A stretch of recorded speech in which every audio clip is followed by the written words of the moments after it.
नमस्कार, capital TV Bihar देख रहे हैं आप। आपके साथ मैं हूं सृष्टि राय। लोकसभा के चुनाव करीब आते ही सभी राजनीतिक दल एक्टिव हो गए हैं। बिहार के मुख्यमंत्री नीतीश कुमार ने भी अपनी रणनीतियों पर जोरों शोरों से काम करना शुरू कर दिया है। लोकसभा चुनाव 2024 को देखते हुए नीतीश ने देश भर के विपक्षी को एकजुट करने की मुहिम को धार दे दी है, जिसकी हलचल चारों तरफ खूब देखने को मिल रही है। अब एक तरफ नीतीश अपनी पारी खेलने में लगे हैं, तो वहीं दूसरी तरफ बीजेपी ने भी ठान लिया है कि नीतीश को घेरने का कोई भी मौका नहीं छोड़ने वाले। अब इसी कड़ी में बिहार के पूर्व स्वास्थ्य मंत्री और पश्चिम बंगाल के प्रभारी मंगल पांडे ने नीतीश कुमार पर करारा प्रहार किया है। क्या कुछ कहा है मंगल पांडे ने, देखिए इस रिपोर्ट में।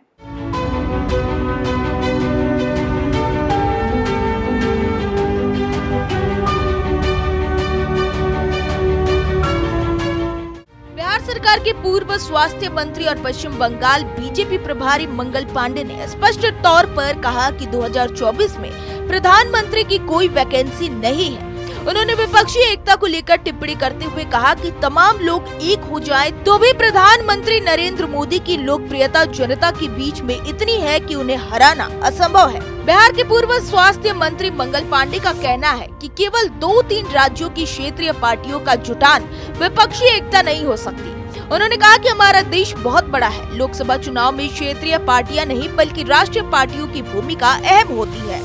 ऐसे में देश के लोकप्रिय प्रधानमंत्री नरेंद्र मोदी की व्यक्तित्व और विकास की छवि के सामने किसी का टिकना मुश्किल ही नहीं नामुमकिन है। देश में बीजेपी और कांग्रेस दो प्रमुख राष्ट्रीय पार्टियां हैं, मगर कांग्रेस की आज गिरती लोकप्रियता और घटता जनाधार पार्टी के भीतर ही अंतर्कलह पैदा कर चुका है।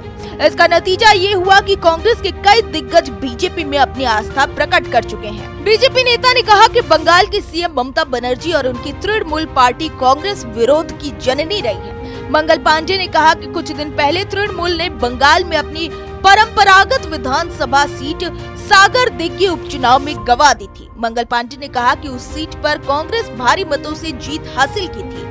उन्होंने बताया कि इस चुनाव में वाम दल और कांग्रेस का गठजोड़ था।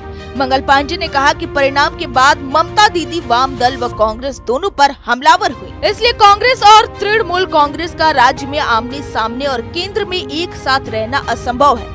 इसके अलावा ममता बनर्जी ने सीएम नीतीश कुमार के सामने मीडिया से ये भी कह दिया था कि विपक्षी एकता की एक बड़ी बैठक जेपी की धरती यानी बिहार में होनी चाहिए। यानी ममता बनर्जी ने कांग्रेस नेतृत्व को नकार दिया। मंगल पांडे ने कहा कि अखिलेश यादव की समाजवादी पार्टी भी उत्तर प्रदेश में जनाधार खो चुकी है।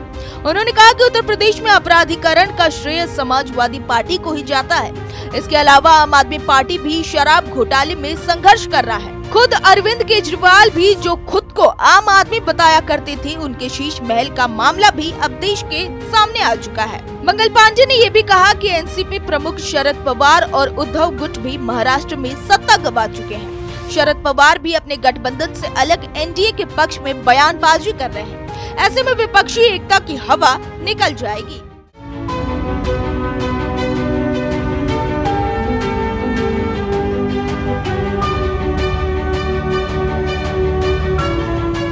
तो आपने देखा किस तरह से बीजेपी प्रभारी मंगल पांडे ने नीतीश कुमार की विपक्षी एकता पर करारा हमला बोला है।